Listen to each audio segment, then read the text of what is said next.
Hi, I'm Ashley Swartz. Welcome to the Beet TV Executive Retreat here in New York. I'm so excited to be here with Pooja Midha of Truex. Hi, Thank Pooja. you.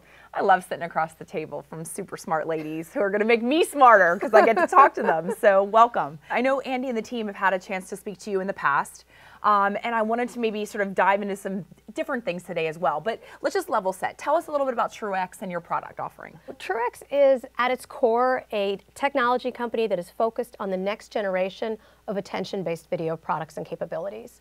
And our core product was the engagement ad format, and that's primarily found in premium video, specifically broadcast and cable long-form video. But we're doing much, much more than that. At the core of everything we do are a couple principles: bringing quality and accountability back to digital, and also the importance of true human attention if you want to create a story or an experience or an emotional connection, which is exactly what brands are trying to do. So you guys are really rising above the noise, because typically when we talk about video, it's, do you want a 15, a 30, a 60?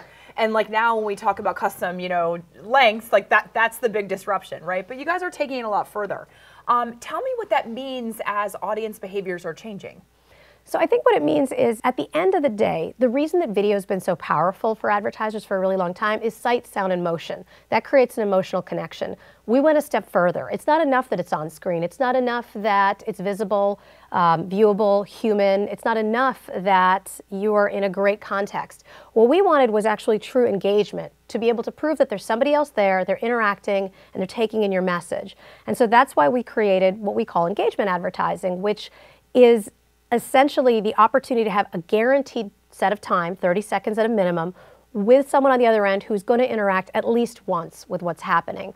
But that's just the beginning. Once you're actually in the experience, we find people spend a lot of time in these experiences because they're interesting to them and they're relevant, and because inside this container or canvas that is our format, there's so much you can do. I would like you to take me through some of the creative executions you're doing with voice response, because VR is interesting, right? I mean, a lot of people were like, oh my goodness, what is this going to do to digital advertising? Because you can't see it or interact with it.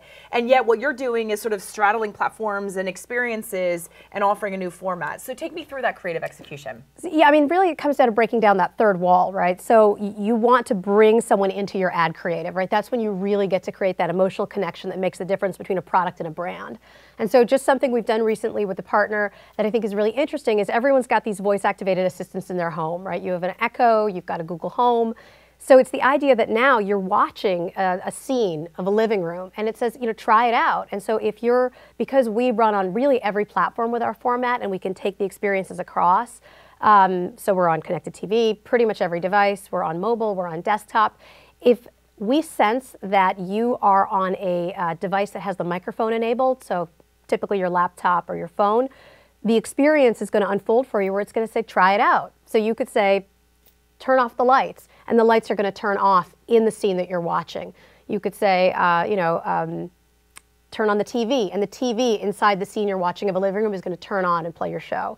So we think it's just a really interesting way to bring someone into the experience that's just not really been done. So I think one of the questions I have, just talking about the power of interactivity and the creative execution, how does that transcend generations? I think a lot of people would be sort of listening and being like, oh, come on, it's only millennials that are Snapchatting that are really actually going to want to do this, right? But you guys have some pretty great data and opt-ins and interactions. So tell us a little bit about that. So we've been running engagement ads for years, and when you think about the companies we've worked with virtually every category and with pretty much every advertiser KPI you could think of. So over that time, and it's well over 10,000 campaigns executed to date, we've gathered a lot of information about what you can do and what people will respond to, and that's something we're actually going to be rolling out into a new set of what we call engagement blueprints, which is that if you're driving after this audience or this KPI, we've got some really strong database insights and learnings about the best way for you to do that. So that's how we see ourselves scaling.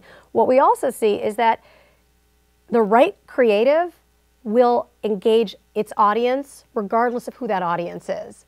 We're all consumers, whether you're a millennial, whether you're on the upper end of the demo, it doesn't matter. At the end of the day, if it's relevant to you, if it's portrayed in a way that's interesting and stimulating to you, you'll come in for the experience. So I think one of the other sort of assumptions you can make about interactive television advertising, right, is that it really doesn't have a place, or there's no opportunity afforded during a live event, broadcast, or stream, right? I think that's a very logical assumption for a multitude of reasons, right? You guys are trying to actually break that barrier. That is actually where we see a great opportunity for us for a couple of reasons. One, nothing captures people like live sports, awards shows, big moments in television, right? People still do gather, and it's really, really meaningful. It's meaningful for them as consumers.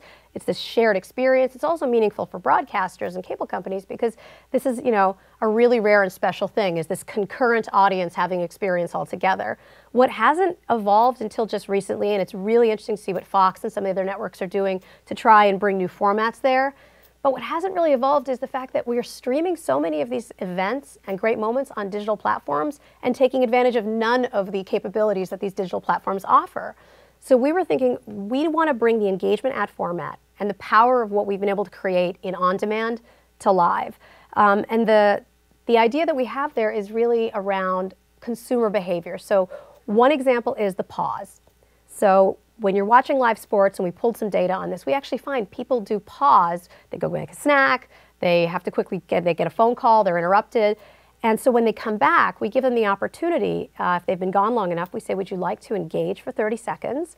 Or do you want to just pick up where you were? If you engage for 30 seconds, skip the next commercial break, so you're catching up in real time to where everybody else is with the game or with the program. And we have done a little bit of testing in terms of focus grouping the concept. We've built a live demo. We got really strong feedback. We've also done a little bit of validation work on the scale and the scope of the opportunity by actually looking into pause behavior that we see during digital live streams. And we think that there's really something special there. I just love the idea of not accepting live for what it is and saying, this is already an amazing experience, let's make it better. But I think the lowest common denominator across everything you talk about, and also when I've watched you in sort of the previous videos prepping for this, is it is about a value exchange. Yes. And that to me seems to be the most fundamental attribute of what you guys do, is that the reason you're getting the interaction that you're getting and the numbers you're getting is because you're offering something of value. And that's the difference, I think, between engagement versus just rich media, right? Both offer interesting experiences, but if you're a consumer, give me a reason to be there. Give me something back for my time, respect me, and understand that this is an on-demand world and I've got a lot of choices. And you're absolutely right. The idea that there's a value exchange and that there needs to be value in it for everyone in the ecosystem, the consumer, the advertiser, and of course the publisher, that is core to every product we build. Awesome. Definitely.